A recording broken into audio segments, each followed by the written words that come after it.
Thank you for listening to the BjjBrick Podcast. We'll be bringing you Brazilian Jiu-Jitsu and good times. We hope to flatten your Jiu-Jitsu learning curve, help you get the most out of your grappling ability, and meet your goals both on and off the mat. Welcome back, my friends, to the BjjBrick Podcast. This is episode 222, and today we have Rondel Benjamin from Trinidad and Tobago is going to be on the show. We're definitely going to learn a lot about Jiu-Jitsu today from Rondel, but we have been called the Destiny's Child of podcasting. We're probably the most famous trio in podcasting, and Byron, which one of the Destiny's Child would you be? I don't know. So we're called Destiny's Child of Jiu-Jitsu Podcast. Yes. I'm trying to Google who all makes up that group. I think one of them was Beyonce. I think you're right, Gary. Yeah. That's a little outside of my wheelhouse. Clearly, One Gary, was you're the Kelly Beyonce. Rowland. Kelly Rowland was one. Yeah, I don't know anything about this, Gary. We're quickly out of our element. We discussed what kind of a trio we'd be, and we let Gary just roll with it. And came up with Destiny's Child. It was either that or Three's Company. And Byron was going to be Jack Tripper. Yet again, another thing I don't really understand. I'm a little too young for that show. And I know Joe too knows old for that. Destiny's Child. I've seen it once or twice, Gary. Yeah. Okay, good. But yeah, we do have a great show coming up this time. We have a lot of fun, or at least I have a lot of fun talking with Rondel about jiu-jitsu, the lifestyle on the island and what jiu-jitsu is doing for that. We also talk about the stick fighting that is found on the island, and I stumble upon that Rondel is a free diver. He goes out in the ocean, holds his breath, dives down like 80 to 100 feet, spears a fish, and brings it back up alive. Like he's alive. I could do all that, but then they got to fish my body out of the water dead. Actually, I probably would die well before I got to 100 feet. Anyway, so that sounds like an amazing thing. So I got talking to him about free diving, what that means and what that is, how that relates to jiu-jitsu a little bit, and all this kind of fun conversation that we haven't had before on the podcast. So learn a lot from Rondel today.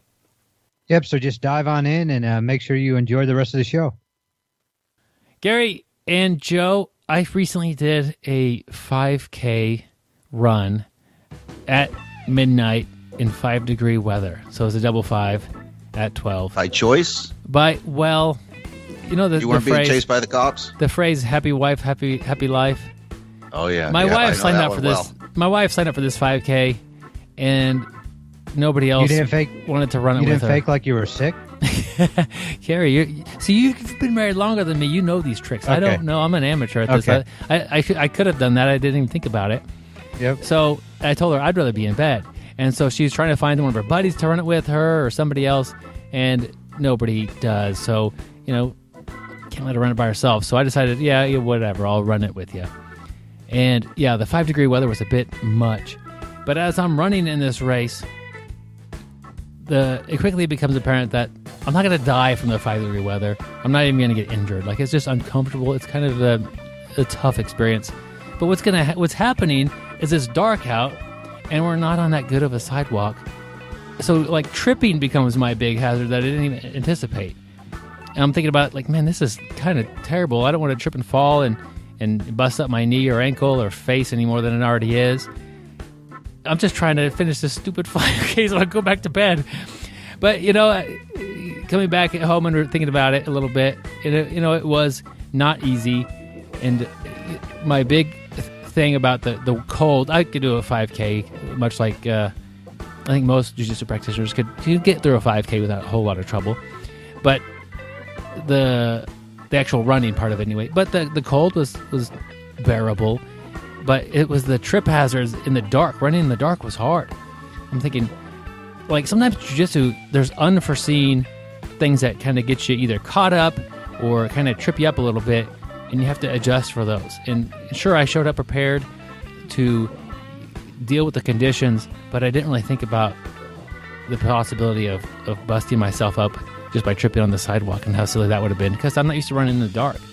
So you show up to a roll, an open mat, or maybe at a tournament or whatever, just a regular class, and there's a lot of hazards that you don't really see all the way. And it could just be as simple as, it's a packed, a mat full of people, and you catch an elbow or a foot to the face as somebody else is rolling, and it doesn't even relate to you, it's nothing you did wrong, you can get injured. So I don't know, it just kind of reminded me that there are a lot of things that you don't really worry about until it's almost too late about everything, I guess. But the 5K presented a few little hazards to me, and jiu-jitsu, I think we need to be aware of our surroundings and not just be aware of the submission that this guy's setting up. It's also good, especially if you're a little more experienced, to kind of be aware of your surroundings and make sure nobody else is going to fly into you or you guys fly into somebody else. Byron, a thing I think that you could take from that, to get better in case you do one of these down the road, is Joe sent out a video. He tagged me in it about some footwork drills for judo, and we could also use your black belt guard passing video that you've posted a couple times, Byron, and that would get your footwork a little bit better and, have a less chance of falling or slipping while running. So you could practice that next time before you enter one of these 5Ks at night. Man, Byron would be so nimble and so light on his feet after doing those drills. He could do it blindfolded, run a 5K blindfolded. Yeah, and I mean, that's what, having a trio is for. You've got people who got your back, Byron, literally. Joe was trying to help you out and sent you that video. Great job, Joe. You're a great training partner, friend, and podcaster. Anytime, man. That's what I'm here for. Joe's got my back, and Gary's got the front. Let's go on from there. Speaking of good time. let's talk about a quote, guys. Okay. Good. I got one here you might be interested in. Any intelligent fool can make things bigger, more complex, and more violent. It takes a touch of genius and a lot of courage to move in the opposite direction. That's by E.F. Schumacher. Gary, who's E.F. Schumacher? E.F. Schumacher, he basically won the worlds 3 or 4 times in chess. Not jiu-jitsu, but a heck of a chess player. And he wasn't from Russia. He was from the Eastern Bloc country of Slovakia. Well, you know what they say about chess? It's the jiu-jitsu of board games. Yeah, it really is. Yep. So that's why this quote fits perfect. I always thought he was an economist. He could have been an economist. He just like jiu-jitsu, he practiced economy of movements. Nice. Yeah. Very good. Yes. I think this quote says a lot when you're trying to explain jiu-jitsu. Just try to make it as simple as possible to communicate the basic idea to somebody. Some coaches, and I think they're typically coaches that are a little bit newer and trying to prove themselves and really explain that they show the class that they know what they're talking about, make things real complex and really introduce a lot of different ideas and a lot of little subtleties that may not be communicated that well. Make it simple.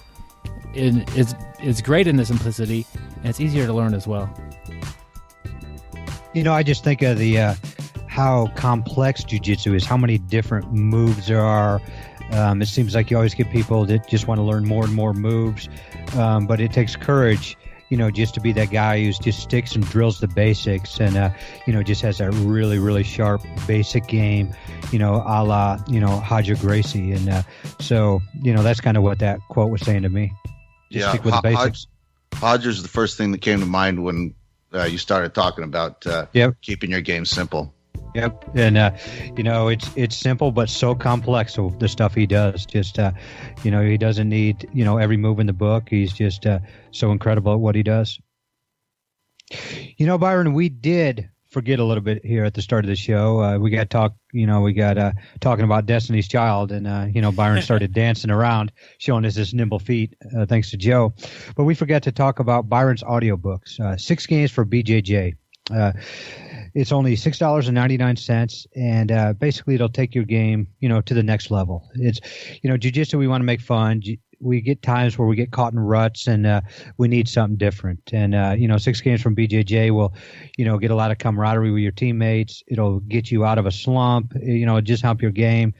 The one that I use often is, just pass to the other side, do things to the other side.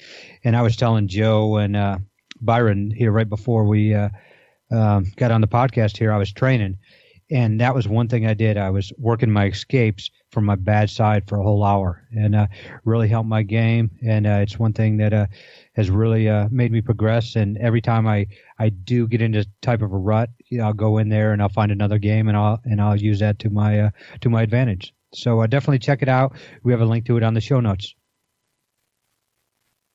And if you're new to BJJ, pick up The First Year of BJJ, Byron's other book. And it'll help you pick the right school, help you learn the basics, and navigate through your first year in jiu-jitsu. And don't forget, Byron's got one other book coming out, and it's Byron Jabara, My Year of Coming Out of the Closet. And it'll be out here soon, so definitely check that one out. I have it all written. It's just not fabulous enough yet. I got to make it a little bit better. There you go, Byron. But you know what is primed and ready to go? It's perfectly done. Our interview with Rondel Benjamin. Here we go. He is the most interesting grappler in the world. I have tapped out many black belts with what I call a reverse armbar. I bend the elbow the correct way. No one knows why so many black belts have tapped to this, but they do. When I'm cutting weight and I'm hungry, I've been known to eat my opponent's fear by the bowlful. My thumbprint is on the pattern of a gold weave gi. I don't always listen to podcasts, but when I do, I prefer the BjjBrick Podcast. Stay sweaty, my friends.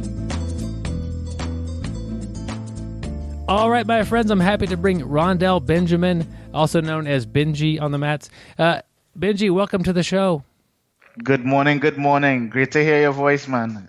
It's great to have you here. If somebody hasn't heard of you yet, tell us a little bit about who you are, where you're at, and what you're up to.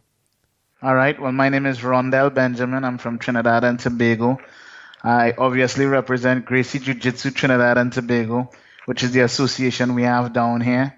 Trinidad is the last island in the island chain called the Caribbean. It's famous for a couple things. We created the steel pan, we created the limbo dance, and we have one of the biggest carnivals in the world. So, we're pretty cool when it comes to the tropical getaway / paradise. I've been doing jiu-jitsu for 18 years, and I've been doing grappling arts for 20 years. And I'm just super happy to be on this podcast and share the journey of starting jiu-jitsu from its raw state in a place where there's zero jiu-jitsu to where we've gotten to now. You said you've been grappling for about 20 years. You started with something other than jiu-jitsu? Yeah, so I started with Sambo. I was the national Sambo coach, and I've had athletes that have medaled in the Pan Americans. We had one of the most successful entries into the Pan American Games of any country ever. I started Sambo with a now famous coach back in the day in 1998. His name is Scott Sonnen. And he really is the person who began my gi grappling jacket journey. And from then I went on to judo, where I became a brown belt in the Trinidad and Tobago Judo Association. I competed nationally and, won a couple medals, and I did all right. I'm a big boy. At that time I was around 265 pounds. And then I got bitten by the jiu-jitsu bug because I still live in Venezuela, and I spent a lot of time with the Alliance team there. I did some MMA stuff in Trinidad. And then my grappling journey took a kind of detour where I was not able to get or access any quality training outside of Trinidad for a long time. And the journey became, one of those things where I was super despondent and I wanted to give up. And you would think things like technology would help, right? But technology created a situation where there was a million haystacks and a million needles. And I couldn't even figure out who was the best people to learn from. And just lucky for me, one of my best friends, he's a very infamous combatives instructor named Tony Torres. He did stuff like train the guys at Blackwater, and he was head trainer at Spears. He got me back into jiu-jitsu with the Pedro Sauer Association. And that's where my life really changed, because I had access to high-quality instruction. I was able to kind of figure out where the needle is in the haystack and what I need to do to get it out.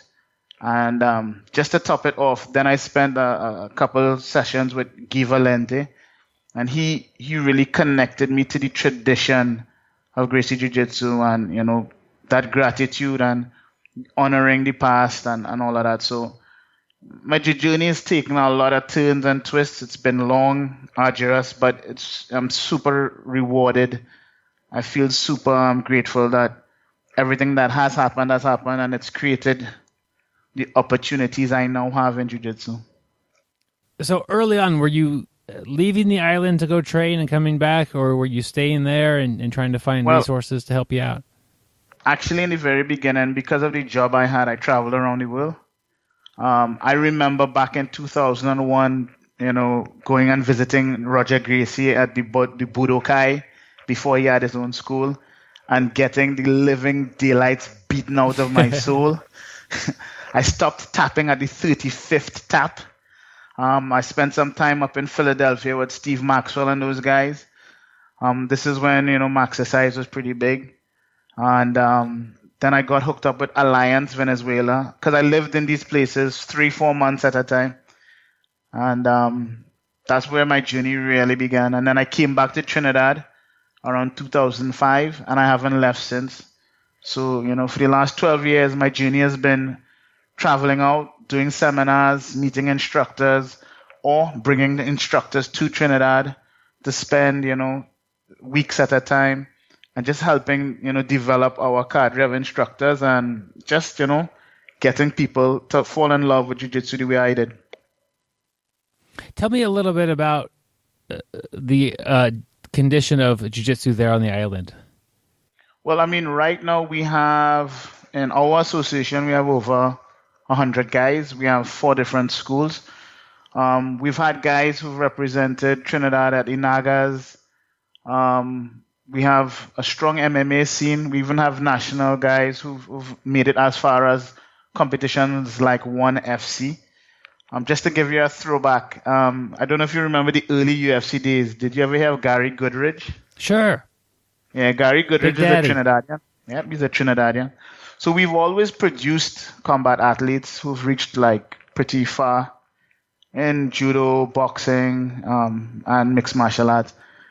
But, the scene is finally set in where we have solid jiu-jitsu programs. We have juniors, women, adults.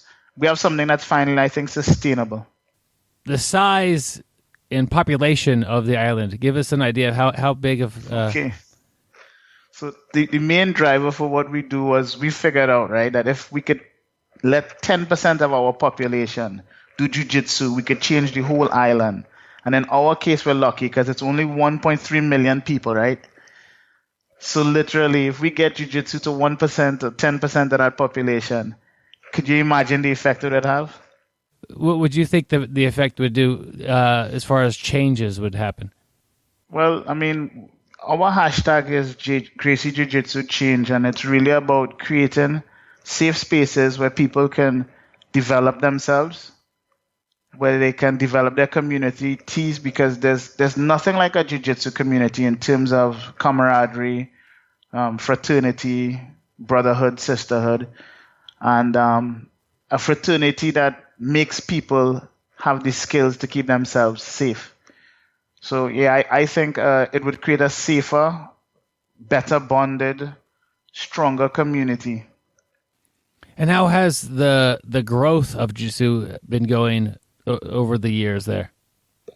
Well, the first 15 years was horribly slow. But in the last 4 years, we've had exceptional growth. And it's due to having the international support, right?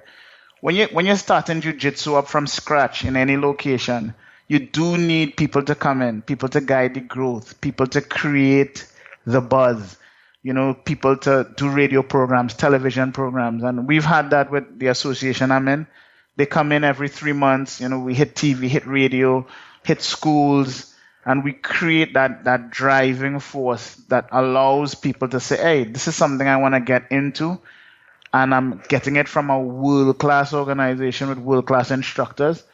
And that really is what's been driving us forward now.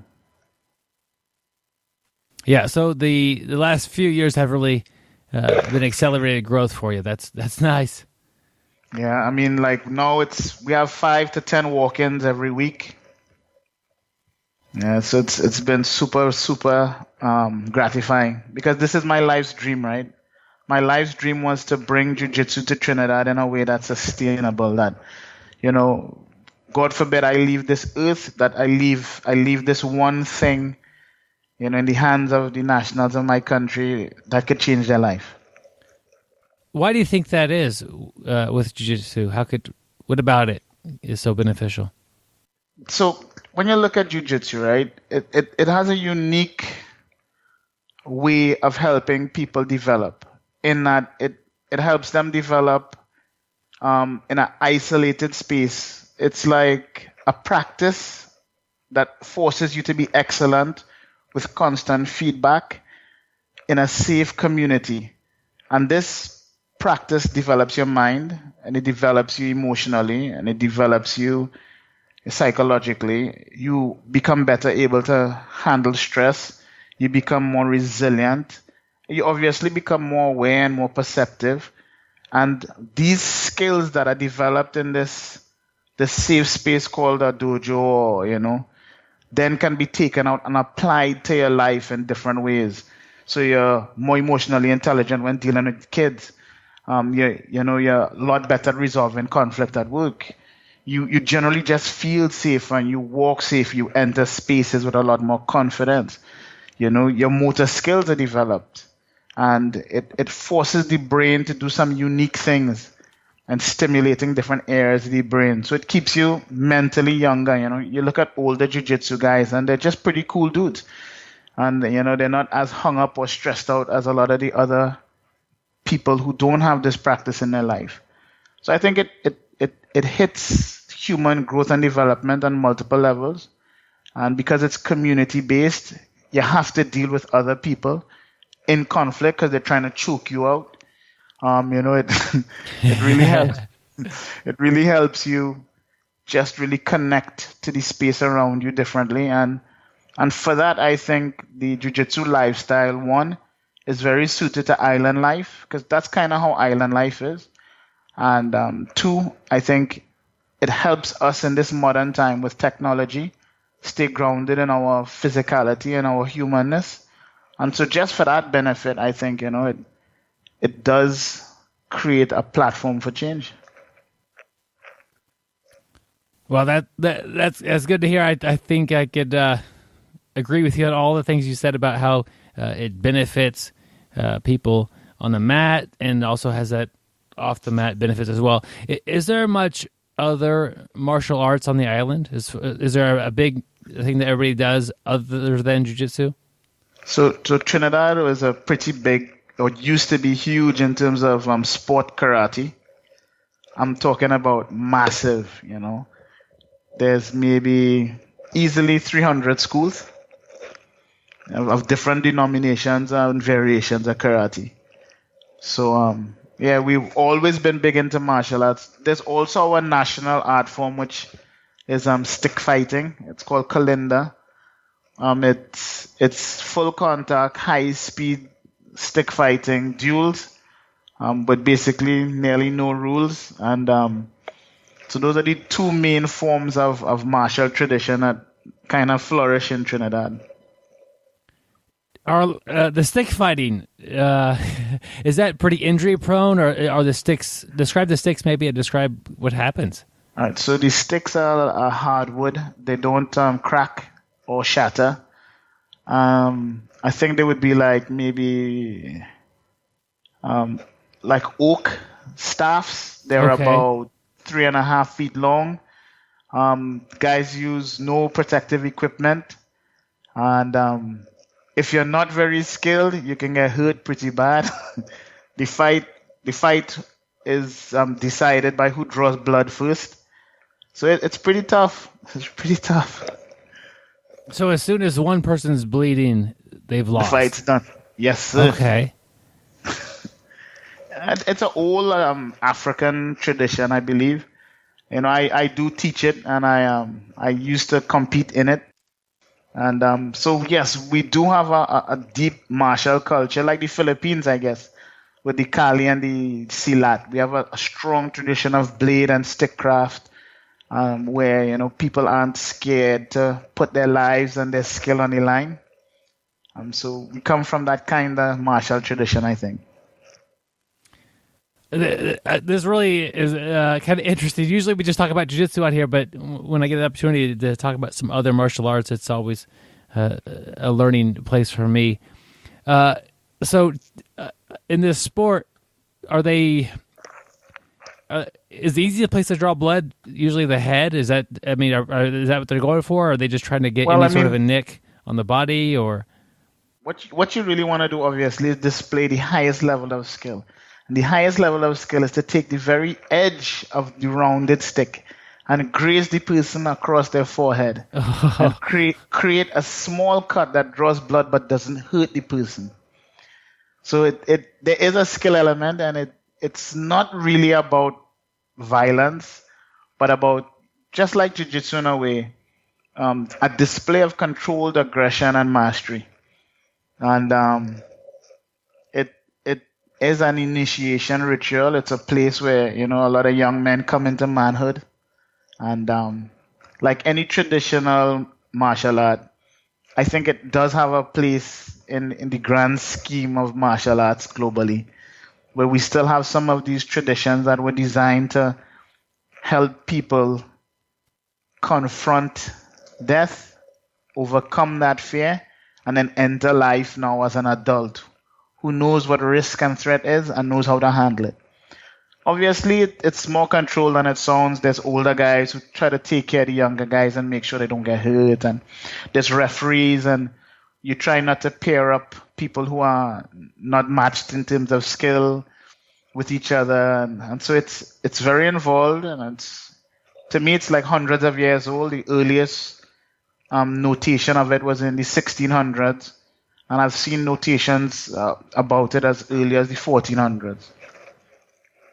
You get one stick, and so your other hand is just free. Is that right? Well, in Trinidad, we hold the stick with both hands. Okay. So that you can hit ambidextrously. So you block with the stick with two hands, and then you either hit with the left or right hand. So the guy can't tell what hand the stick is in. Oh, so you hold it. I gotcha. So you're holding it with two opposite ends. Yes. Which is very unique in the world of stick fighting. There's no other stick fighting art that holds the stick in that way. So we hold the stick on either end. Wow, and so either hand can let go, and suddenly you're attacking from the left or the right. Yes, sir. And are you able to kind of block with your hand that's free, or is it kind of... Well, what we generally don't do is block with our arms. They get broken. We block with the stick. We block with the stick. So that's a great part of the art. Using this stick and this two-handed grip as a shield, and then converting that into an attacking weapon. It's pretty cool. Wow. It sounds pretty brutal for me. Are the injuries wise, eyes getting damaged at all, or hands, or what are the common or some of the more dangerous things about it? Well, one, yes, I've known guys who've lost eyes. I've broken hands, cracked teeth. But now I think we're moving to a place where they're starting to use, protective gear, and there's a lot of conversation around using gloves and helmets to kind of reduce injury. So like anything, it's modernizing, but, I do understand that deep primal need to see if I can protect myself against somebody who's really trying to hurt me with just a stick. It's pretty primal. I don't want to talk all day about this, but I keep having more and more questions as we go. I see an old man with a cane, and if it's on Trinidad and Tobago, that's a valid weapon that for sure that this guy probably as a young man could use this, and I would imagine still as an old man could pick up this cane and really defend himself. Compared to when I see an older person with a cane in the U.S., yeah, they could bop you over the head with it, but it's not going to be a very skilled thing. Are there a lot of people that walk around with canes that kind of have respect as far as that person has a valid self-defense everywhere they go? Well, it depends on if you're from an area where stick fighting is still actively played. The old men are highly regarded because it's one of the few combat arts where the older men do better than the younger men. So, you have guys playing well into their 60s. And in most Caribbean territories during the colonial years, men with sticks longer than 1 feet were subject to imprisonment. That's how dangerous the authorities thought stick fighters were. In Trinidad, to this day, there's certain sticks that if you have them, you're liable to certain types of sticks. You're liable to be held by the police for having a weapon. Wow. Well, now we're doing jiu-jitsu, and they can't take that away from you for having a weapon. No, because you are the weapon. and that's one of the things that drew me to jiu-jitsu, that there was a safer, gentler way to experience the same kinds of feelings I felt in stick fighting without getting whacked with a stick. So have many of the people that are on the mats with you, your students, have a lot of them done stick fighting and they come to this and they stick with this? Or is it something that is stick fighting kind of a thing that's pretty rare? It's pretty rare. But, as part of the tradition, we do pass it on. It's part of our curriculum at Gracie Jiu Jitsu Trinidad and Tobago. We make sure the younger guys are exposed to it. We think it's important. When you look at how Gracie Jiu Jitsu was set up, or Brazilian Jiu Jitsu, there were different ranges of combat, and the system was designed to cover all those ranges. Of late, everybody focuses on the grounded range, but in the past there was stand-up striking, there was weapons, there was clinching and takedowns, there was grounded fighting with and without strikes. So that jiu-jitsu always was a system that took into consideration all types of weapons, all types of attacks. And that's why, down here we do practice it with a strong leaning towards what guys would call self-defense. And we just think it's just more complete, because we still live in a space where somebody can try to hit you with a stick. You have to know how to defend yourself against that. We do have guys who still fight with short swords. We call them machetes, right? So gun violence isn't as prevalent as it is in the States, but we do have other types of violence that does require hand-to-hand combat skills. And jiu-jitsu is one of the best ways to explore that, holistically. And it's relevant where you are for your students to know how to defend against somebody with a stick, because that's a valid thing. I'm thinking about here. I mean, we don't have that type of stick. I mean, it'd be more valid to learn how to defend against a bat versus the typical stick, or anything that is common to the environment that I'm in. But even that, somebody coming at somebody with a bat, they're likely to be untrained. Sure, I could do a massive amount of damage, but exposing your students to what a trained stick fighter looks like and how they move is a important thing for them to know for self-defense. It's very valid. One of the things about self-defense is it's very regional, or it's very localized. So the area you live in does determine what you have to study. In the Caribbean and the island I live in, we've produced 2 or 3 of the fastest men in the world from a population of 1.2 million people.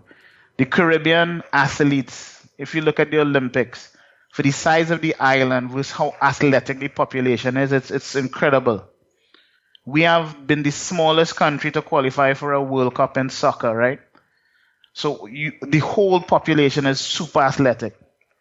And, the men are they're very big and fast and strong. And so in our population, you do have to really deeply understand the tenets of jiu-jitsu. Like the smaller guy having to overcome a bigger, more athletic guy is a real thing. Because athleticism is its own skill, And I believe there's a quote by Carlson Gracie which says, every time you get hit, you go down a belt rank. And if the guy's bigger and faster and stronger than you, it changes the level of skill you have based on his athleticism. So it's really important for me down here to make sure that my guys have a strong grounding in that personal safety aspect of jiu-jitsu and not really focus deeply on only competition jiu-jitsu. Yeah, that's it's fascinating to hear about the athletes that come out of the area there, and I hadn't thought about that. On the mats, you're getting the same athletic people and working with them, and of course, not everybody is coming to jiu-jitsu with this great athletic ability. What advice do you have to a student who is struggling with the athletes in the room to keep up and to do well in jiu-jitsu because everyone around is more athletic? Is there certain ideas or certain positions that you recommend they utilize, or what advice do you have for that student that struggles with athletes? Well, what we had to do kind of down here is create a framework. I call it the hierarchy of priorities.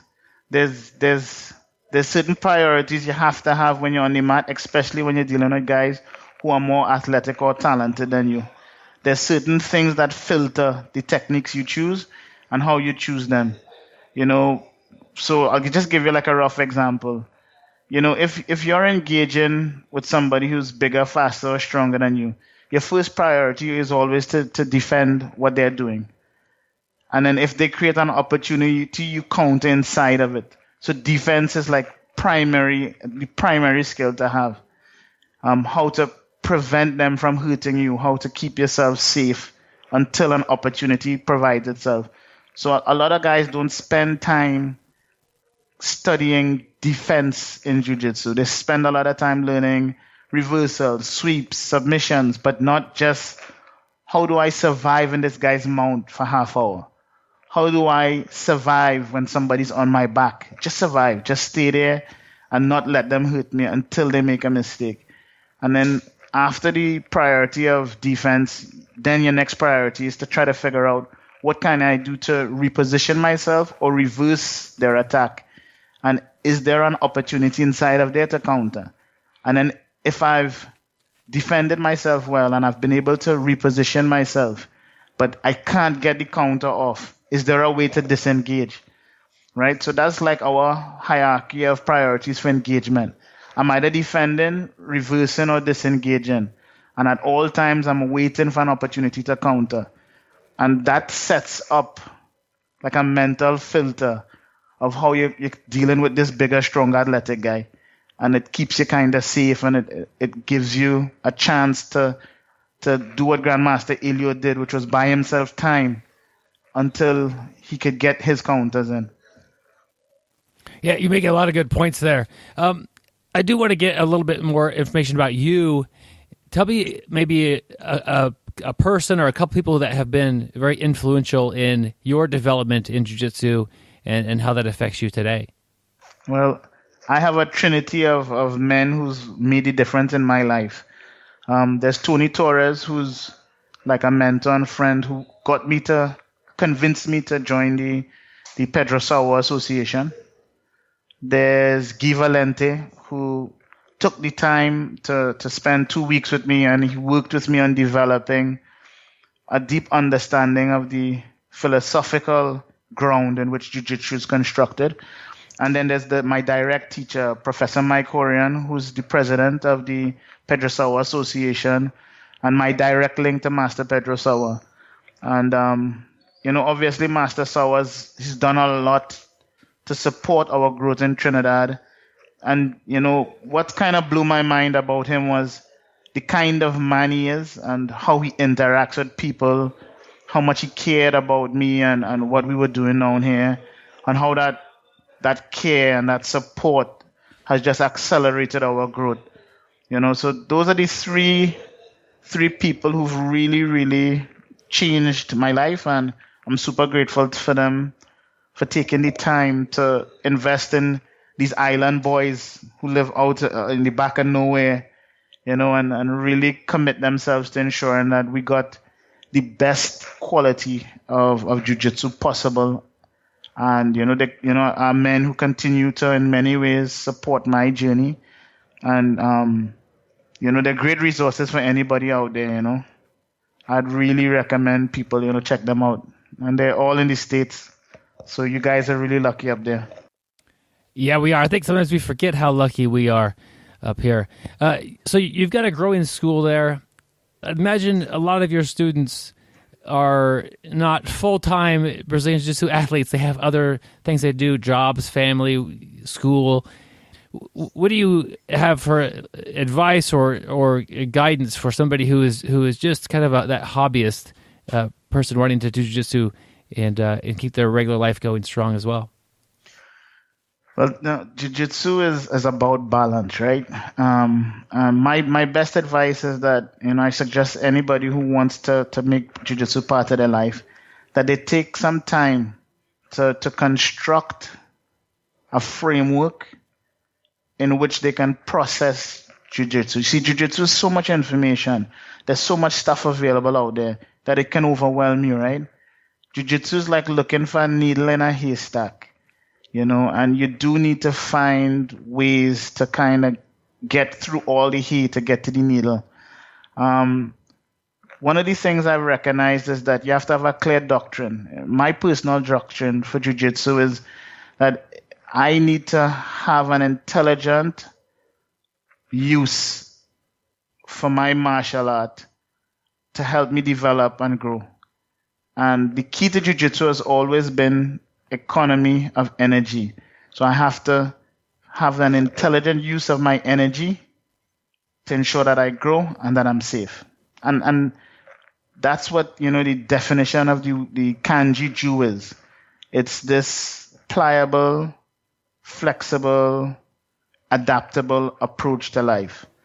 And if you have a clear doctrine, this is what I'm trying to do. I'm trying to live in this flexible way where I'm saving my energy and I'm only doing what I need to do. Then it forces you to start being really picky about what you study, who you study from, and how much time you're putting in. And I think that's been the biggest lesson for me, to be very careful with where I put my energy and who I invest in and how much time I invest in them, because I want the best returns possible, right? Yeah, and that I definitely could see the years of your experience on the mat leading you to that point. A little bit of discussion before the podcast. Talk a little bit about the 5 pillars of Jiu-Jitsu. I'd like to bring that up here and hear what you have to say about the 5 pillars of Jiu-Jitsu. Well, there's 2 ways to look at it, right? When I went to the Valente brothers, they shared something with me that kind of blew my mind, right? That Grandmaster Elio's traditional 5 pillars was, you must study striking, and it has to be from a standing place, which we now call Vale Todo. Then you must study standing, clinch, and takedown work, which, is generally driven from wrestling and judo, right? Then we must study personal safety and surprise attacks and weapon attacks, which is what a lot of people call self-defense. And then we have to look at, Jiu-Jitsu when you're grounded. And then the final pillar was the philosophy of Jiu-Jitsu. How does Jiu-Jitsu affect your life, your habits, your conduct? There's a really cool thing called the 753 code that I tell a lot of people to look into, where they speak about, the 7 values you need to have, the 5 things you need to do to make sure you're living a good life, and the 3 states of mind that really produce exceptional Jiu-Jitsu. In my case, because of my background and the things I've seen, I've kind of shifted the 5 pillars. For me, I understand that Jiu-Jitsu is a psycho-emotional motor skill, that it's connected to our minds, our hearts, and our body. So we have to put in a lot of time training our perceptive skills. Then we have to put in time managing our emotional state. If we can do that, then we have to develop the ability to process conflict. And we have to understand that there's things that affect that. There was a podcast you did where a guy was talking about learning and exceptional behavior. And he brought up the idea of cognitive bias and how it affects learning. And I never forgot that. And then once you've done that, you now understand how the brain works and what prevents the brain from functioning well under stress. You have to develop motor skills and the ability to acquire new motor skills quickly. And all of that has to be tied together with some kind of philosophy that binds it together. Something that says, all right, I'm doing this for this reason, and this is how I'm going to kind of engage in the space around me. And I think when you do that, when you lay out and structure your learning, it's a lot easier for you to access it under pressure. And it's a lot easier to filter all this massive information that the world is providing now. You know, because I'm asking myself every time I'm engaging in any drill, how can I perceive earlier what my opponent is trying to do? Because perceptive speed is way faster than reactionary speed. What state am I in? Am I going to do my cool Hickson breathing and calm myself down so that, you know, I'm not being emotional or frustrated because this guy has me inside control? And that's preventing me from processing where his weight is, so I can apply levers, frames, I can use hooks to move him around to get myself to a better position. You know, am I fit and is my motor function smooth? Are my hips loose? Are my shoulders aligned well? You know, am I, you know, physically connected?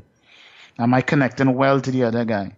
You know, and why am I doing this? That's like a big thing, right? If you don't have the right why, and, you know, you're just being ground to dust because all your training opponents are like 60 pounds heavier than you, you're going to drop out pretty quick.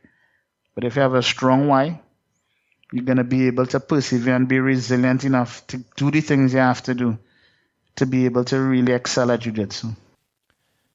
How has your why changed? I'd imagine when you first started learning jiu-jitsu 18 years ago, you didn't have the goal of bringing jiu-jitsu to the island and making these great changes to people who live there. Hell no.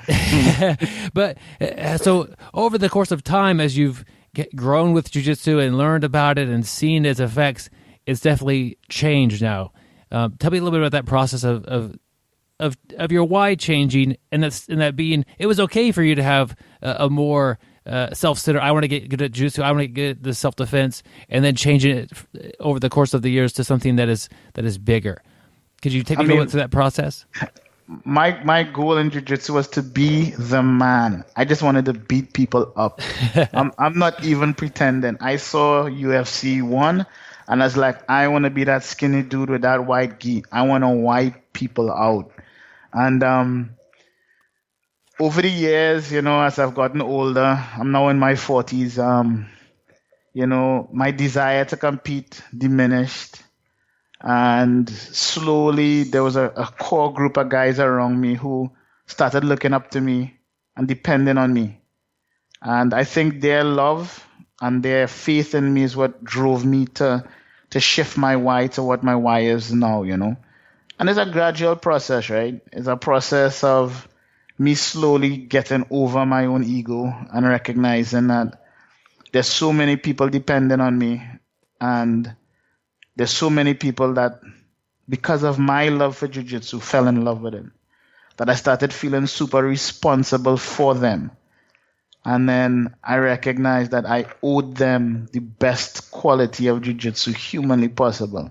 I owed them time and energy. I owed them putting all my energy into acquiring ways to teach them, ways to help them get better. Then I figured out, you know, more than just being good at jiu-jitsu, we probably have to be good human beings too. And then that spilled over into, you know, what are we really doing here? Are we building machines and guys to just go around and beat people up really well? Or are we trying to do something more?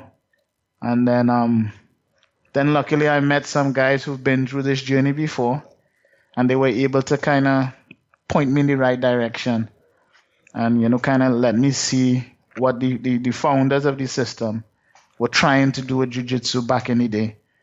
And that was like the big shift where I recognized this was built to make those that are not strong, stronger, and stronger to help those who can't help themselves.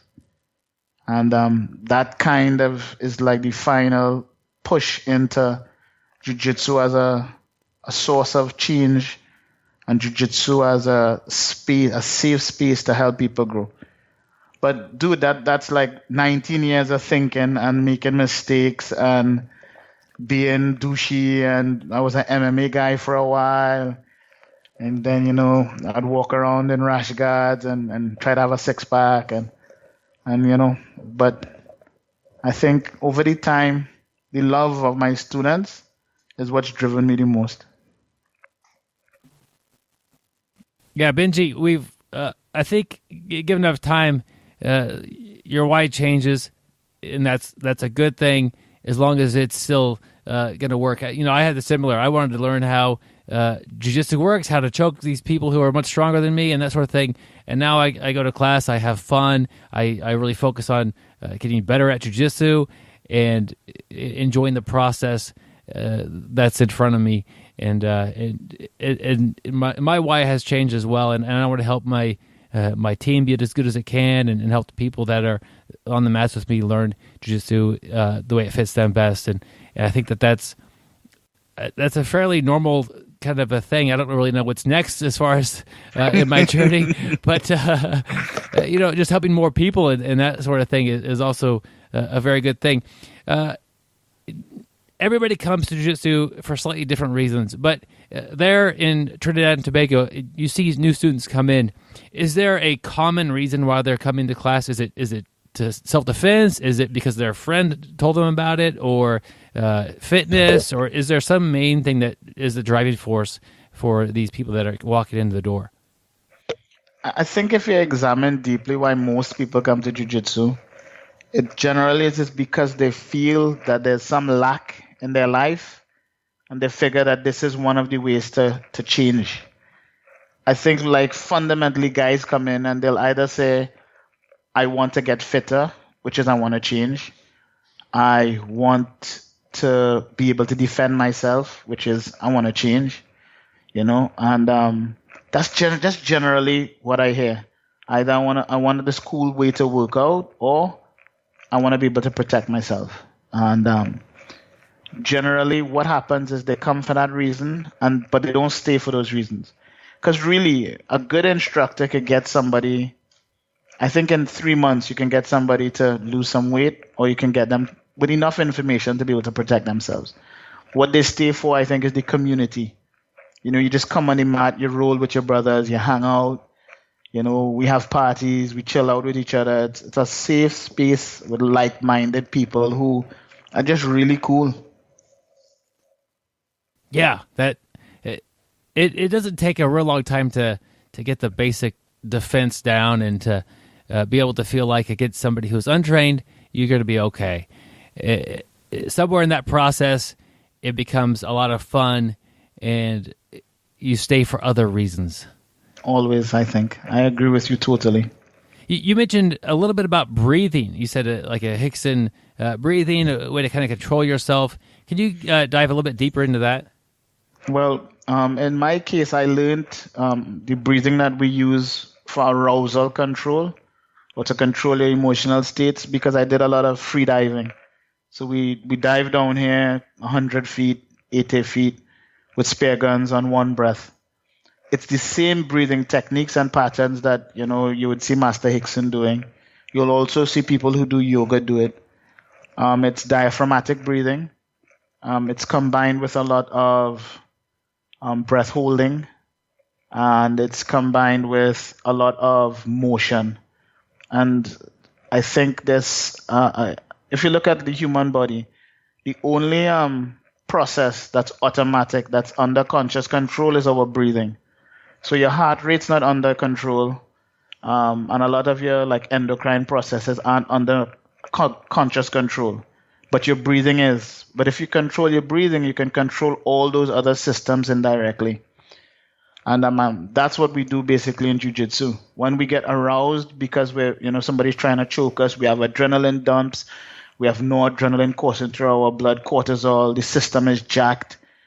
By controlling your breathing, you can indirectly reduce your heart rate, control these metabolic processes, balance your body back into homeostasis, connect back to your cognitive function, because under stress, our brain has like 3 brains.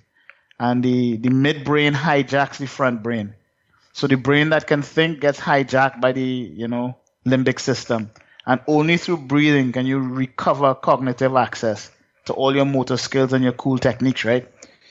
And so, like, one of the things we do down here is we do gymnastica natural, and we kind of make sure all the students spend time learning to breathe and learning how to use breath to diminish levels of stress, and then how to use it to function while in stress, which is what we're doing, right? Choking each other out, slightly stressful, and being able to function while somebody's trying to choke you out is pretty cool, because then what's a job interview or argument with a girlfriend?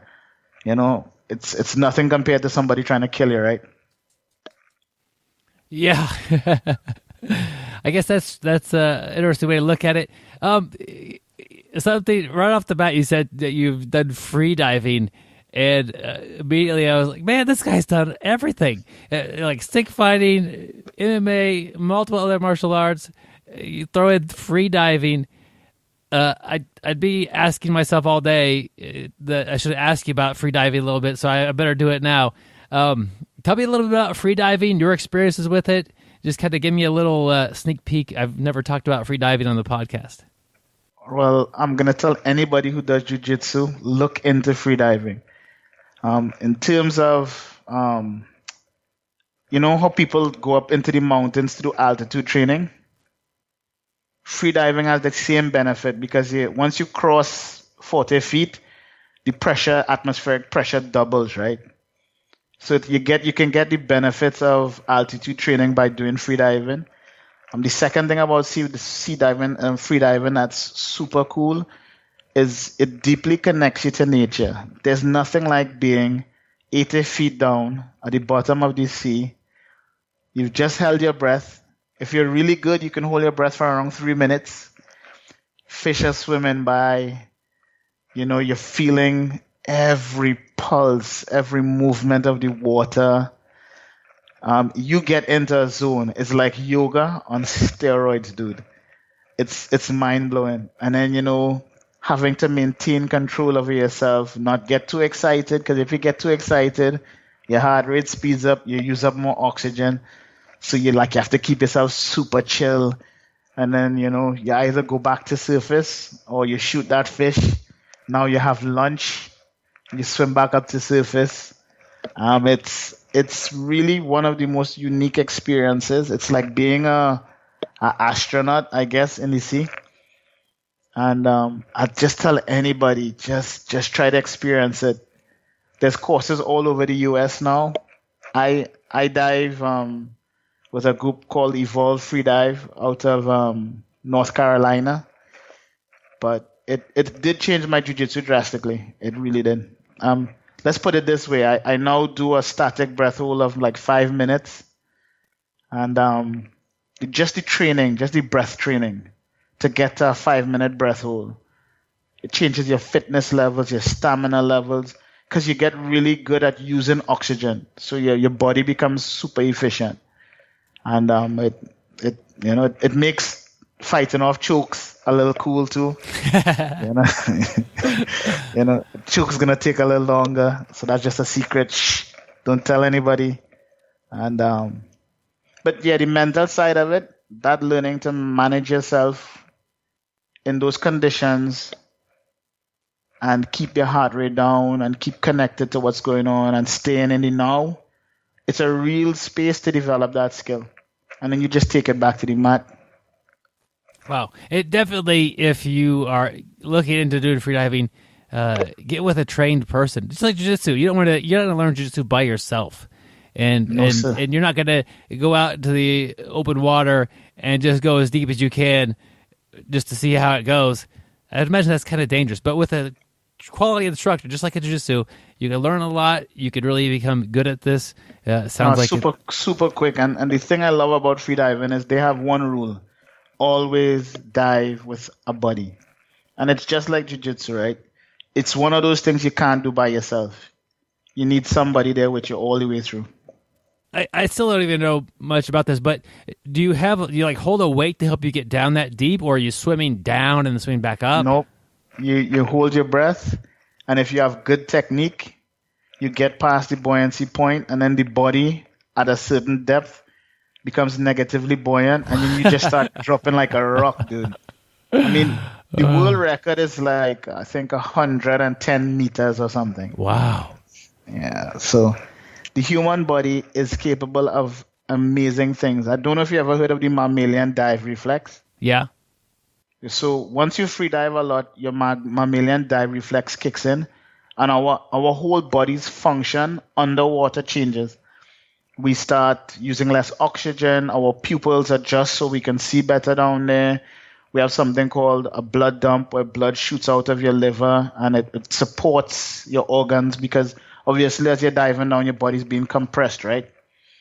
You literally can dive more times doing breath hold free diving than diving on a tank.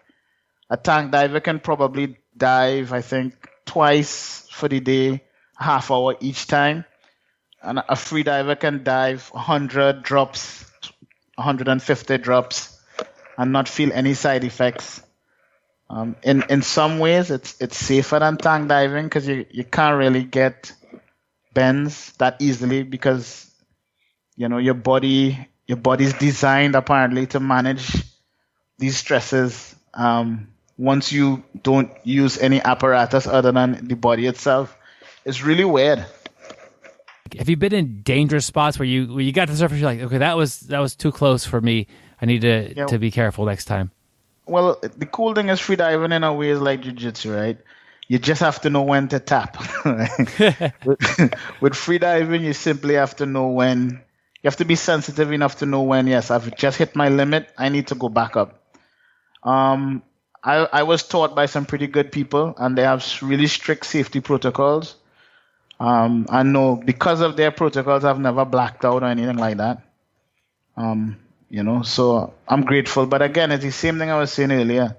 If you don't have the right instruction, then finding that needle in that haystack is pretty tough. Wow. But if you find the right people, because I always tell my guys, jiu-jitsu is pretty simple. It is. And I do think free diving is the same way. It's a natural human function. We're built to do this. We're built to do jiu-jitsu. We're built to free dive, And so you just do it, let the body take over, and it's pretty cool. One of the things I think is cool about jiu-jitsu is you can bring other things from it, whether it be another sport or even ideas, and you could find ways that it actually could help your jiu-jitsu, and it doesn't really relate to it at all. And here we have free diving. I think it's helping you jiu-jitsu, and probably doing some experience with stick fighting has also probably helped your jiu-jitsu some way. If you had to pick one, which one has benefited you more on the mats today? Which one would it be? The free diving. The free diving really taught me emotional control, or mental management. I needed specific skills in keeping myself calm and mindful, and the free diving had less stimulus. Like in the stick fighting, somebody's trying to kill me at some point, right? So that's a little bit distracting sometimes. With the free diving, it was just me and getting in tune with my body in order to be able to perform this skill. And so it was a safer space to figure out, oh, Benji, I'm feeling out of balance. Oh, Benji, I'm feeling out of alignment. Benji, you need to calm down. And then that was easier to transfer back to the mat. Because, you see, stick fighting in a way is not the gentle way. It's not jiu-jitsu. Stick fighting is another jitsu. It's literally like an art of war. And it didn't help me connect to the gentle, flowful, connected way that you can sometimes in jiu-jitsu. You could find it. And then when you find that, everything gets kind of easy. Yeah, and the free diving was able to better connect me to that gentle, flowful way.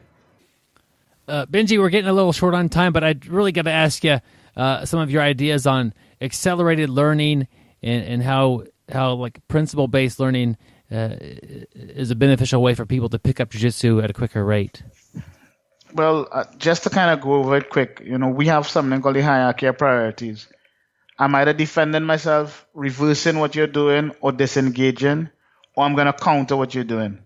And if I'm going to counter what you're doing, I only want 3 outcomes. I'm either going to make you unconscious, create dysfunction, or immobilize you.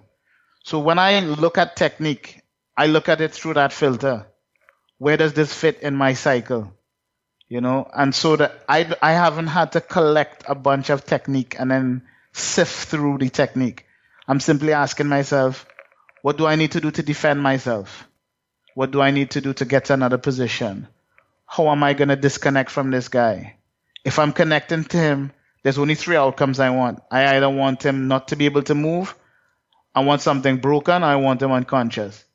And then those kind of ways of filtering the data led me to something that I think is a pretty big deal, which is, we call it down here the U-boat method, right?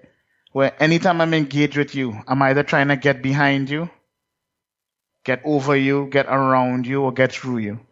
And so I started looking at sweeps as a relative positioning situation. You know, a scissor sweep, what am I really trying to do with the scissor sweep? What am I trying to do with a roulette sweep? Am I trying to go under the guy? What am I trying to do with a bump sweep? Am I trying to go over the guy? And then, so then for me, I don't have a list of techniques. I just have what direction is he exposing? Where can I move to? And then when I say, right, the opening is over, then a drop-down menu comes. These are the 4 or 5 ways you can go over. Because really, I'm either trying to go over if he's in some collapsed position, if he's kneeling, if he's standing. All right, how can I go over? How can I? And it made for me jiu-jitsu just a set of concepts that filters technique. And so that I don't have to memorize huge amounts of technique. I just have to figure out, what do I want to do here? Where do I want to go? And then what are the principles that are going to get me there? Do I need to be connected to him? Do I need to be disconnected to him? Do I need to have good posture? What do I need to do? And I'm super lucky in that Master Sauer is considered one of the best teachers of principle-based jiu-jitsu, right?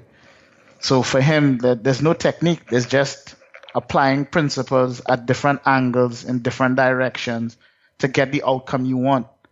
And it's made it a lot less stressful, because when I used to do more BJJ type stuff, you know, it plowing through the De La Riva system, then I did the rubber guard system, and I was like, it was so much to learn and memorize.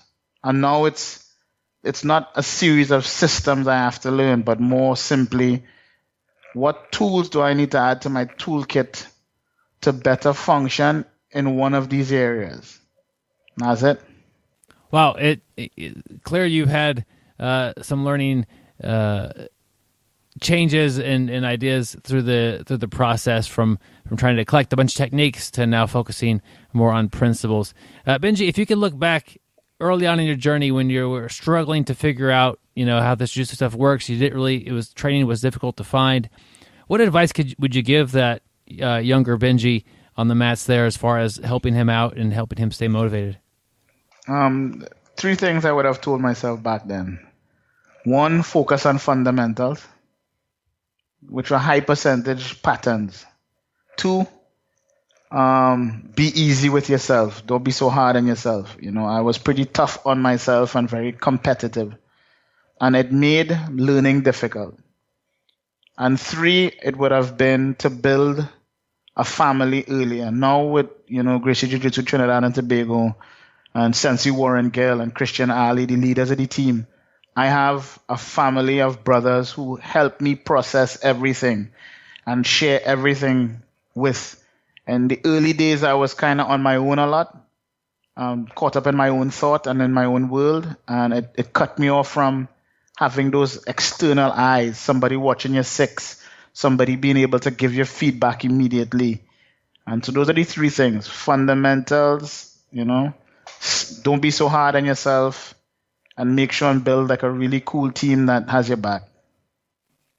Wow, that's great advice for anybody training, especially, you know, if you sometimes we get frustrated, and if you look at those things, those are all going to keep you on the mat and realizing that there's more to it than just what's happening today and to hang in there. Benji, if somebody wants to get a hold of you or, see what's happening there on the island, is there a good social media place they can go and find you? We are on Facebook, Gracie Jiu Jitsu Trinidad and Tobago. Anybody's welcome. You just shoot us a note, say you're coming down to the islands. You want to come train, hang out.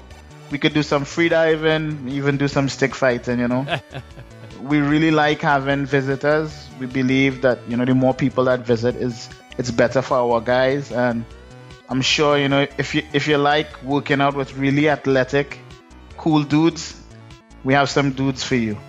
Just come down and hang out. Sounds like a blast. Thanks for hopping on here with me, Benji. All right, sir. It's a real pleasure talking to you. I'd like to thank Rondel Benjamin for coming on the show. Just an incredible jiu-jitsu artist. But, I just think it's crazy how far, he can free dive. Just thinking of, how that, breathing and being able to hold your breath and everything like that would help you out on the mat. It just seems like it would make your cardio incredible. Yeah, and just it's kind of an interesting idea because I know when I dive down in the swimming pool, is it 10 or 15 feet, however deep the pool is, my ears feel like they're going to just cave into my head like the pressure. And I hardly have any depth at all. And I have to somehow fix that pressure, and then you can go further, I guess, and holding your breath and trying to remain calm and spear a fish. All that sounds amazing. I don't know if that's the right thing for me or not. But he did, during the interview, he's like, we can get you to dive pretty deep the first day with the techniques. And that kind of reminded me of jiu-jitsu. Your first day, you may feel like you didn't really know anything, but you'll learn a little bit of stuff, and you'll learn a little bit about how your body moves and how to move against somebody else's and that sort of thing. Sometimes the learning curve seems pretty hard, but you might get through a month or two of free diving or a month or two of jiu-jitsu, and then somebody new comes in and you look like you know what you're doing. It's pretty amazing. Yeah, I like that idea about staying calm when you're diving. I think that's a huge part of it, is to stay calm, not panic, not think about how far under the water you are. And that definitely correlates to jiu-jitsu for me, getting bad positions, under side control, under mount, and just being able to stay calm and figure it out, not panic. I do think that's a big key, like Joe said. You were just talking about Rondel saying the first day, he's diving and teaches some techniques. And I think that was my biggest thing when I first started jiu-jitsu is, I wouldn't stay calm. I'd get in side mount. And to me, that felt like being way underwater, somebody hold me underwater. But once you've been in those positions before, you can stay calm. It does make it a lot more bearable. Your mind stays clear. And then you can start, looking, how do I get out of this position? Yeah, that's great. And Joe, you're talking about like these different bad positions, and we talk about that quite a bit. As just saying, bad positions is somebody on our back, mount, side control. I like to introduce a new bad position. I just kind of thought of this.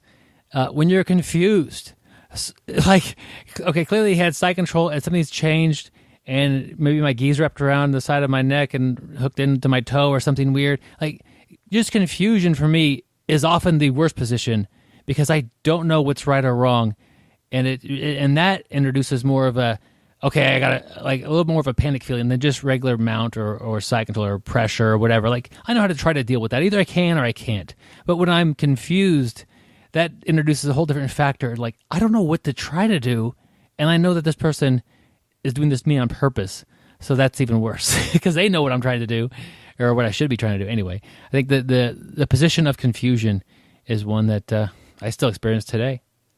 Then there's the bad positions you don't even know you're in a bad position. Well, think about when jiu-jitsu, the first UFC, guys would get in the guard in the top position and not even realize how much trouble they were in. You think I'm on top, I'm okay. And then they get their arm busted. So I remember watching some of that early hoist stuff and, the first couple UFCs, and, next thing I know, I'd see the guy tap out. And I do remember the Hoist and Dan Severn fight. And, I was like, no way can Hoist beat this guy. This guy's so big. He's a great wrestler. And next thing I know, I see Dan Severn tap out, and I had no clue what even happened. And it's, Dan Severn probably had no clue what a triangle choke was back in those days. But, it's, like Joe said, you don't even realize what position you're in. You don't realize what trouble you're in. There's much to learn about jiu-jitsu, and one of the good things that helps us keep learning is we get articles every week from somebody, and we talk about that. This week we have an article from justagirlbjj.com. Check it out. It's a pretty active blog that she's running there. A lot of good content, and this article is titled Grappling with Age. Something that on this show we're a bit of experts. We kind of got this territory covered a bit, but it's always good to get another perspective. She's talking about really she competes and she has to deal with a lot of off the mat things that come up. That when she's competing against 22-year-old athletes, they have no kids. A lot of them have no jobs. They have no injuries. They can live at home and train twice a day. These sort of things. And for her, it's a different approach she has to take with it. And it's interesting the way she shares her story in this article. Yeah, it was a good article. And I'm not a competitor. I haven't competed in quite a few years. And I think an interesting thing that you can take away from this article, if you're a 45, 50-year-old grappler, you're not competing, you can't continually compare yourself to a 25-year-old of the same belt ranking. If he's an active competitor, he's training 2-3 times a day, sometimes 8-10 times in a week, at least these guys do. There's no way you're going to keep up with them if you're a 2-3 time a week 55-year-old guy. That is definitely true, Joe. You know what I really liked is if you go down and read the comments at the end, there's one from Sandy Crawford, and she is 69 years old and has Sjogren syndrome. I'm not sure what that is, with kidney involvement. And she says she has back and neck problems. And, she still goes to class 3 times a week. And, she just, what I like is she said, I'm going to relax and enjoy as long as I possibly can. She listens to her body. Some days she can't train, but she's just blessed to be able to train. Takes it as a blessing and, trains as long as she can. And just, I bet she's the person who always has a smile on her face when she's out there on the mat. That's definitely inspiring right there. Yeah, 69 years old, still on the mats. That's amazing. Yeah, that's, to be honest, that's somebody I look up to. I hope I can, be doing it another 19 years, and that's my goal. I really want to be able to do it. Absolutely. I think one of the keys there is that listening to your body. That's a big one that you just can't ignore any much longer, Gary. Yeah. When something's hurting, it's okay to listen to that. And Gary always just alters the way he rolls, but sometimes actually taking a day off, or Gary only does it when he's on vacation or something. Something happens, and he comes back. He's like, I feel great today, guys. But listen to your body. If you're having to mask pain all the time with painkillers and that sort of thing, maybe you should step back from that a little bit, listen to your body, and find ways to train that doesn't actually damage your body, and that will give you that longevity on the mats. And I want to ask Joe this question. We have the title Grappling with Age, and me and Joe we're the same age, and I thought you were older. I think I am a little older, but grappling with age, and really that's probably my toughest opponent now. If I get on the mat with Keenan Cornelius, it's definitely going to be an incredible opponent. But, grappling with age, trying to listen to my body, as Byron says, change up and maybe not train every day. But that's my biggest obstacle is trying to make sure I eat right, sleep well, keep limber, keep strong, just so I can keep myself on the mat. Do you feel that same way, Joe? I do. And I've kind of become a proponent of periods of rest over the last year or so, not just a rest day, but maybe take 3 or 5 days off and do some other activities. Don't just sit on the couch and watch TV, but the rigors of grappling 3-4 times a week on a 50-year-old body can leave you pretty beat up. Yeah. And Joe, he's talking about, find something else to do. We'll take, 3 to 5 days off. But Joe is really taking up skateboarding, and he's done, he's awesome at it. I like to watch your videos you post there. And, I look at it as skateboarding too, that, man, that's going to help your balance in jiu-jitsu too. It's, you picked a sport that, I think just with that balance that can translate over and, help you when you do get back on the mat. I think it already has a little bit. It's an interesting hobby to pick up, and I'm enjoying it. And I do think it helps with my fluidity and my balance. Awesome. That is awesome. Man, I'm impressed by that show. But the one thing you don't realize, Gary, is that for every little 90-second clip I put on, there's hours and hours of falling and busting my ass. Hey, the best though I ever saw though the other day, you had a video up of you and your grandson on there, and that was awesome. That was pretty cool to watch. Yep, I enjoy hanging out with that guy. Yep. Awesome. I'll put a link to the article on the show notes, or just go check it out, justagirlbjj.com, and check out the blog there. A lot of fun stuff, and it's just, I think that, as blogs like this come out, it really helps people connect to grappling. A lot of people could read that and relate to her and what she's doing and what she's going through and trying to become better at jiu-jitsu, and it just helps encourage people that, yeah, I could do this. I could stick with this. She's doing it. She's getting better. She's enjoying it. She's sharing her story. And I just encourage people to do that as well. Share your story, whether it be online or with your teammates. And we have a tendency to make everything look easy as we do it. We want it to look like, oh, this is easy for them. But in reality, share the ups and the downs both, because hearing about somebody's hurdles that they're overcoming can be encouraging, because we're all going to hit those. And hey, guys, you can follow our journey a little bit by checking out our social media. We're on Facebook, and we try and stay pretty active there. A little humor, a little technique. We're also on YouTube. Byron's been doing some question and answer. Very helpful. Make sure and check that out. And if you haven't downloaded the BjjBrick app yet, it's the easiest way to make sure you get each episode each week. So go ahead and check that out too. Tell all your friends about us too. We really appreciate it. It's neat when we get a message that said, "Hey, my buddy Byron told me to listen." So let all your friends know about us, and we'd appreciate that. Yep, guys, I recommend that you stay tuned after the music, because I'm going to put a little blooper from Gary's opening segment when he does a very adequate opening. He does a good job, and then he just gives up on it. It's like, I'm doing this again. I went way off topic. It was and didn't funny. know where I was going. Yeah. But, we stay tuned for a few seconds after the music, and you'll hear that. It's definitely worth it. I thought it was funny. If you want to support the show, you could do things like tell your friends about the show or buy the audiobook. Another way we have some big supporters is on Patreon. It's a website that kind of helps people who make content, whether it be podcasts or art or music, whatever. And, we are making a podcast. And you kick in like $1 per every episode that we produce. You could put a max on there of, let's just say 4 per month. That way, if there's a 5 episode month, or we happen to produce 6 episodes, which we will be producing more content as time goes on here pretty soon. And I think we'll probably just try to just do 4 a month anyway, as far as what we charge our Patreons. We'll kind of see how that goes, and we'll ask you guys. But anyway, you join Patreon, kick us $1 per episode. We'll send you out a BjjBrick gi patch, a sticker, invite you to join our private Facebook group, where we have all kinds of fun in there. And if we're interviewing somebody that we think you might be interested in asking a question, we might have time to ask, hey, what do you guys want us to ask this person? And that way we can get more feedback from you guys and have your input during the interview process. So that's been a great tool. It's helped grow the show. It's helped quite a bit. And thanks to all the Patreon supporters out there.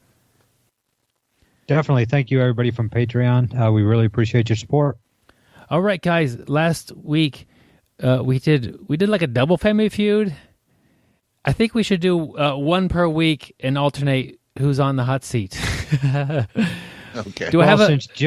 Since Joe won last week, since he destroyed me, he can pick if he wants to do this one or if he wants me to do this one. I think that would be fair. Flip a coin. Call heads or tails, Gary. I got heads. Gary always chooses heads. It's tails. That means I get a pick? Yeah. it doesn't make any difference. I'll do the first one. Joe, you're up here. Okay. All right. Are you ready for fast money, Joe? I'm ready for easy money. Easy money. Okay. Which involves no money. Let me explain the quick segment, because this is kind of a new thing that we're doing here. There's a game show. A lot of our international listeners might not know. There's a game show that's in the United States. Maybe it's international, some other countries, where they ask you questions and you try to answer them. And they've asked these questions to 100 people in a survey. And so the most popular answers are worth the most amount of points. Joe's going to try to guess these best answers as quick as he can, and we'll see if he says anything little bit off or interesting, or if he just gets all these perfect answers. So, Joe, let's put some time on the clock. Actually, I don't even have a clock. Here we go. Name something people hide under their bed. Okay, teenage boys might hide magazines. Name something that makes people blink. Dust in their eyes. Name a place you see an antenna. A car. Name a drink that tastes best when it's very cold. A beer. Name something that siblings compete over. Shotgun. The seat in the car. I call shotgun. Joe, you were my man when you said shotgun, and I was thinking of a 12 gauge. Just like, that's my man right there. I call shotgun. All right, that wraps up. I think that's all of them. Yep, that is all of them there. Ready for your answers here. Something that people hide under their bed. The number one answer was money. Really? Yeah. Magazine didn't get any answers. Oh, come on. No points. We got money, shoes, clothing, presents, lock box, suitcase, my and wife candy. never looks under my mat or underneath my bed. Name my something. side of the bed. So far, I'm doing the math here. 0. Name something that makes people blink. Did you say dust? Yeah. For 12 points. The number one answer was bright lights. Some place you see an antenna. I forgot your answer on that one. Car. Car is 24 points. That had to have been number one. Other than roof, which was number one. Had to be number one, except it wasn't. I gotta be the worst host ever on this. Name a drink that people like very cold. Number one answer: beer. 24 points. Joe, now you're pulling ahead here. Name something that siblings compete over. Firearms. The front seat in the car. No, we'll go with car as 4 points. The number one answer was parents' affection, which was 64 points. Joe. Boy, if we were playing the game for real, my partner would have a tough uphill climb. No, I thought your answers were pretty solid. It just they weren't generating the points. It's not me. It's the rest of the people. Yeah, that's that don't true. know The what they're other talking 100 about. people that were idiots. Yeah, it's their problem. Yeah. Come on, people. I mean, who doesn't fight over handguns? Oh, sorry, long guns.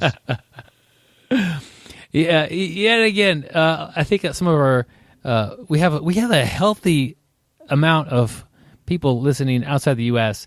And when you're riding in a car with 3 or more people, and the front seat that's not the driver, if you own that seat, a lot of times the tradition is to yell shotgun. And once you yell shotgun, it's yours. Legally, dead to rights, take it to the judge, whatever. You get to sit in the front seat regardless of any other situation. And so fighting over shotgun is something that kids do all the time if they're old enough to sit in the front.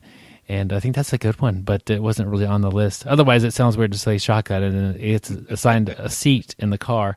I think it comes back from the old police days when that person riding in the passenger seat was in charge of holding the shotgun.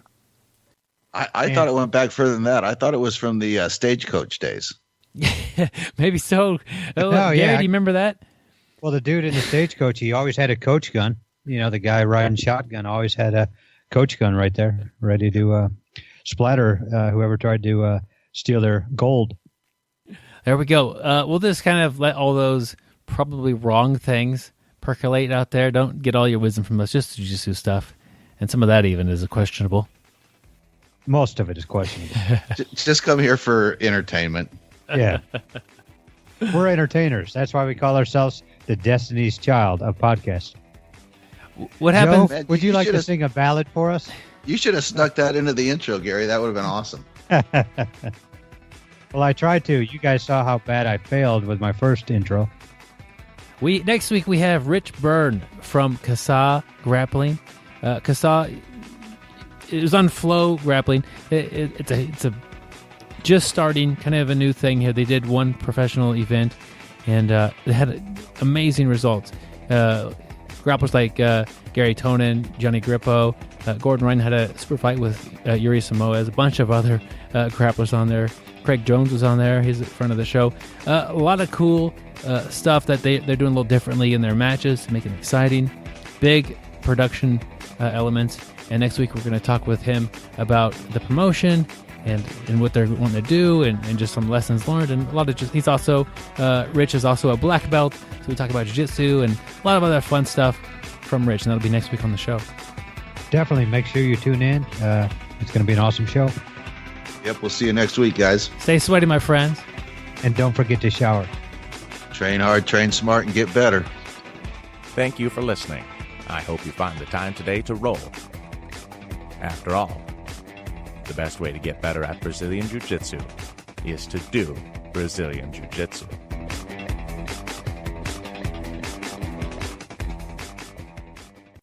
Welcome back, my friends, to the BjjBrick Podcast. Today we have episode 222. If you total those two numbers up, 2 plus 2 plus 2, you get 6.